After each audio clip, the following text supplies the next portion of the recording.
Bonjour, Josiane Taillon, directrice des ressources humaines chez Usium. On est une entreprise de Magog qui fabrique la structure pré-usinée de bois pour les maisons, ferme de toit, poutrelles, murs, composantes de plancher. On est basé à Magog depuis 2010. On est 150 employés. Depuis 2017 que nous songions à recruter à l'étranger pour commencer. 2018, on s'est renseigné davantage, puis on a décidé de passer à l'action. Nous avons fait la demande de 10 travailleurs étrangers temporaires mexicains. Ce fut un énorme coup de cœur, ma grande réussite professionnelle, là, sincèrement.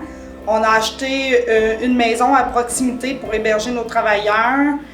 Vraiment une belle qualité de vie, là. Ils ne sont pas dans une roulotte de chantier à quelque part, là. Ils ont une vraie maison avec un terrain, accès à Internet, près de la ville.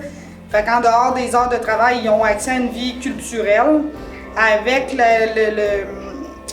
le centre local d'emploi de Magog et les loisirs, on a réussi à leur monter un peu comme une pochette d'explications, qu'est-ce qui se passe à Magog.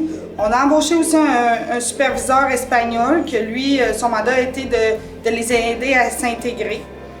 Par la suite, on a trouvé un professeur en espagnol qui est venu donner, oui, des cours en espagnol à nos gens français sur le plancher, québécois, puis des cours de français à nos Espagnols. Par la suite, on a vraiment aimé l'expérience. On a renouvelé les permis de travail de ces gens-là. Ensuite, on a eu de l'information suite à notre superviseur qui était ici. Lui, il avait émigré du Venezuela depuis quelques années, très impliqué dans l'intégration des immigrants. Avec lui, on a embauché un estimateur qui est aussi hispanophone. On s'est impliqué dans l'Église catholique où ce que les gens allaient, là, où c'était comme leur premier point de repère quand ils arrivaient ici au Canada. Puis on a eu des gens qui étaient ici comme réfugiés, comme travailleurs temporaires, comme résidents temporaires, où la conjointe était là pour les études. Fait que maintenant, on est rendu à 30 travailleurs, dont on a 11 qui sont temporaires, puis on a 29 qui sont ici à temps plein. 19, pardon.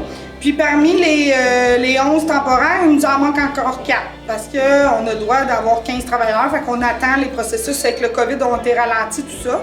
On a acheté une deuxième maison pour héberger nos travailleurs aussi parce que rendu à 15, là, ils commençaient à être serrés.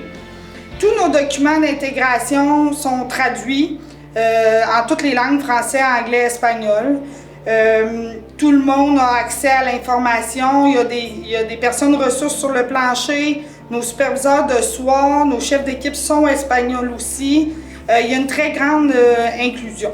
En matière d'inclusion, nous avons aussi des employés avec des légers handicaps qui font partie de l'équipe, qui ont les mêmes rôles et responsabilités que bien d'autres. Ils travaillent avec nous depuis, David est ici depuis 5 ans, puis Justin 3 ans environ.